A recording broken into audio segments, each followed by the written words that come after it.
Hello नमस्कार, welcome to inculcate learning. आज हम बात करेंगे सार्जेंट प्लान ऑफ एजुकेशन 1944 के बारे में, क्योंकि अब इसकी ज़रूरत क्या पड़ी सार्जेंट प्लान ऑफ एजुकेशन की। 1917 में सैडलर कमीशन, 1929 में हार्टोग कमेटी, उसके बाद वार्धा स्कीम। तो ये जितनी भी चीज़ें थी जो कि इम्प्लीमेंट इतने अच्छे से नहीं हो पा रही थी एजुकेशन के फील्ड में, तो एजुकेशन का लेवल, उसका स्टैंडर्ड सारे के सारे डिटीरियोरेशन की लेवल पे थे।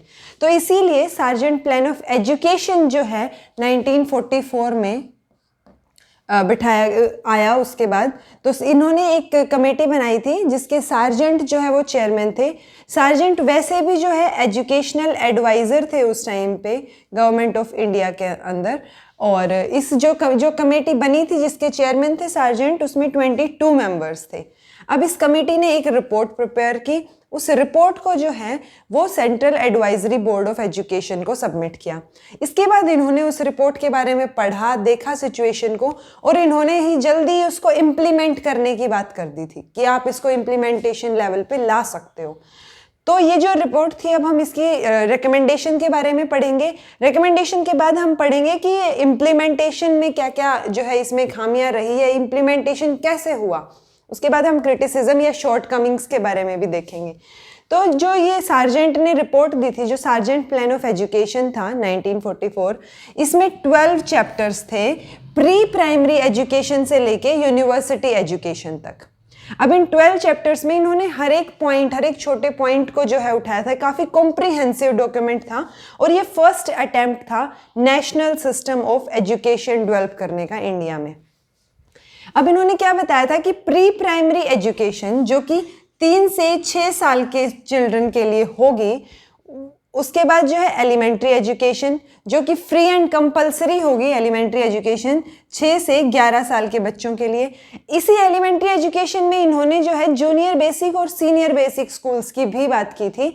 इनका कहना था कि जूनियर बेसिक स्कूल में टीचर प्यूपिल रेशियो 1:30 होगा, और सीनियर बेसिक स्कूल में 1:25 होगा।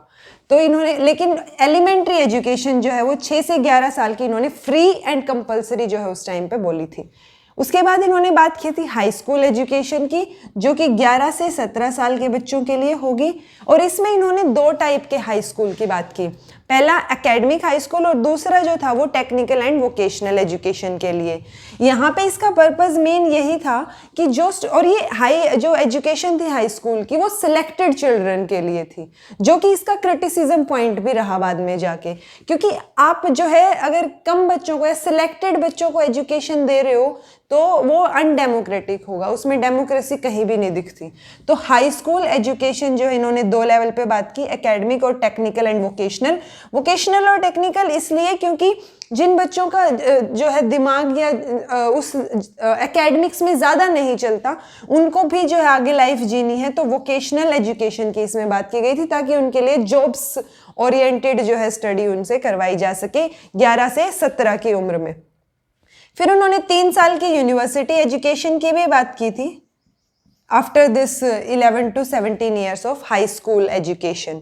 उसके बाद इन्होंने बोला था कि जो इंटरमीडिएट कोर्स, यानी कि हमें याद हो तो हमने सैडलर कमीशन 1917 में पढ़ा था कि प्री यूनिवर्सिटी कोर्स होना चाहिए, यानी कि यूनिवर्सिटी में एंटर करने से पहले एक इंटरमीडिएट कोर्स होना चाहिए।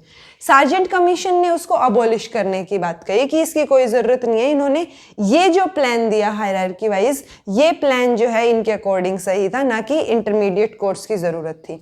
इसके बाद इन्होंने लिक्विडेशन ऑफ अडल्ट इलिटरेसी की बात की, क्योंकि उस टाइम पे इलिटरेसी ऑलरेडी बहुत ज़्यादा थी। तो सडनली जो है आप सिर्फ प्राइमरी एजुकेशन या उस टाइम यूनिवर्सिटी एजुकेशन तक फोकस करके आप यूनिवर्सल लिटरेसी नहीं ला सकते इंडिया में। तो इसलिए इन्होंने अडल्ट एजुकेशन की बात की अगर हम कहें तो। और इन्होंने एक टारगेट भी रखा कि 20 ईयर्स, नेक्स्ट 20 ईयर्स में जो है वो लिक्विडेशन या मतलब कुछ हद तक अडल्ट जो है वो लिटरेट होने चाहिए। उसके बाद इन्होंने टीचर ट्रेनिंग की बात की। हमने जितने भी कमीशन पढ़े हैं मोस्टली ने टीचर ट्रेनिंग की बात की है, क्योंकि अगर गुरु ही जो है अच्छे से ट्रेंड नहीं होगा तो वो बच्चों को क्या सिखाएगा। तो स्टैंडर्ड्स इंप्रूव करने के लिए टीचर ट्रेनिंग जो है बहुत ज़्यादा नेसेसरी है एजुकेशनल स्टैंडर्ड्स को इंप्रूव करने के लिए। उसके बाद इन्होंने फिजिकल एजुकेशन की बात की, प्लस एजुकेशन फर्स्ट टाइम जो है फिजिकली एंड मेंटली हैंडीकेप्ड जो है एजुकेशन के बारे में बात हुई थी। फर्स्ट टाइम किसी कमीशन या किसी प्लान में जो है हैंडीकैप के लिए एजुकेशन की बात की गई थी। उसके बाद जो है इन्होंने मीडियम ऑफ इंस्ट्रक्शन बोला कि वर्नैकुलर होना चाहिए एटलीस्ट प्राइमरी और हाई स्कूल लेवल तक। उसके बाद जो है इंग्लिश नेक्स्ट यूनिवर्सिटी लेवल पे हो सकता है, लेकिन फाइनल डिसीजन जो है वो इन्होंने प्रोविंसेस पे छोड़ा कि अगर वो चाहें तो इस डिसीजन को चेंज कर सकते हैं। लेकिन फाइनल डिसीजन में जब इम्प्लीमेंटेशन की बात आती है तो जो है फर्स्ट लैंग्वेज जो है यानी कि मीडियम ऑफ इंस्ट्रक्शन वो वर्नैकुलर यानी मदर टंग लैंग्वेज को ही रखा गया था, बट उसके साथ साथ सेकेंड लैंग्वेज को इंग्लिश को एज अ कंपल्सरी सब्जेक्ट भी इंक्लूड कर दिया गया था। उसके बाद अगर हम बात करें तो सार्जेंट प्लान ऑफ एक्शन जो है इनका एम था यूनिवर्सल एजुकेशन का इंडिया के अंदर, और इन्होंने टारगेट जो रखा वो रखा 40 ईयर्स का कि नेक्स्ट 40 ईयर्स में यानी कि 1984 तक की अगर हम बात करें तो इन्होंने बोला कि 40 ईयर्स में ये सारी चीज़ें इंप्लीमेंट होनी चाहिए और नेक्स्ट 40 ईयर्स में जो स्टैंडर्ड्स होंगे एजुकेशन के वो वैसे ही होंगे, वो इक्विवेलेंट होंगे किसके स्टैंडर्ड्स के, जो एजुकेशन सिस्टम है इंग्लैंड में। एम्प्लॉयमेंट ब्यूरोज की इन्होंने बात की ताकि जो अनएम्प्लॉयमेंट है वो बहुत ज़्यादा ना बढ़े, और वोकेशनल कोर्सेज भी जो है वो एम्प्लॉयमेंट से रिलेटेड ही इन्होंने शुरू करने की बात कही। उसके बाद जो है इसके इम्प्लीमेंटेशन के दौरान 1945 में जो है यूनिवर्सिटी ग्रांट कमेटी जो है एस्टेब्लिश हुई, और यही यूनिवर्सिटी ग्रांट कमेटी 1956 में यूनिवर्सिटी ग्रांट कमीशन के रूप में एस्टेब्लिश की गई। एजुकेशन डिपार्टमेंट जो है सेंट्रल लेवल पे वो भी इसके इम्प्लीमेंटेशन में आता है कि इस प्लान के बाद education department at central level जो है वो एस्टेब्लिश किया गया। और जो इन्होंने इम्प्लीमेंटेशन की अगर हम बात करें तो इन्होंने बोला था 40 ईयर्स बहुत ज़्यादा लंबा टाइम पीरियड हो गया, तो इस चीज़ का क्रिटिसिज्म हुआ और जो है इम्प्लीमेंटेशन के लिए इन ईयर्स को घटा के 16 ईयर्स रखा गया कि ये जो चीज़ें हम कर रहे हैं एजुकेशन को लेके डेवलपमेंट में ये 16 साल तक हम करने की कोशिश करेंगे। जो टारगेट था वो इन्होंने 16 ईयर्स का रखा बाद में। उसके बाद अगर हम बात करें क्रिटिसिज्म की कि शॉर्टकमिंग्स क्या रही, कि सार्जेंट ने जो है काफ़ी माइन्यूट और छोटी छोटी चीज़ें भी ध्यान में रखी, उसके बावजूद भी शॉर्टकमिंग्स क्या रही इसकी। एक तो इन्होंने यहाँ पे सिलेक्टेड चिल्ड्रन के लिए हाई स्कूल एजुकेशन रेकमेंड की थी विच इज़ अनडेमोक्रेटिक, ठीक है। दूसरा इन्होंने बोला था 40 ईयर्स का, जो बहुत लंबा टाइम पीरियड हो गया, ये इसकी दूसरी क्रिटिसिज्म में आएगा।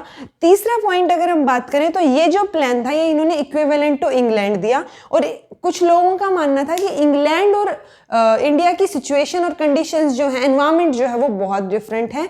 फिलहाल जो है इंडिया में इलिटरेसी रेट बहुत हाई है, और ये जो प्लान है वो इक्विवेलेंट जो इन्होंने आइडियल सेट किए थे इंग्लैंड के एजुकेशन सिस्टम को देखते हुए वो जो है सही नहीं है। ये चीज़ भी काफ़ी क्रिटिसाइज की गई थी।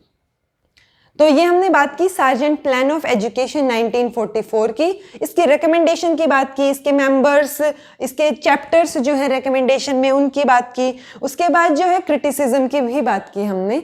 तो this was all about sergeant plan of education. अगर आपको ये वीडियो ज़रा भी इंफॉर्मेटिव लगा हो तो लाइक कीजिए, शेयर कीजिए और सब्सक्राइब कीजिए इनकलकेट लर्निंग को।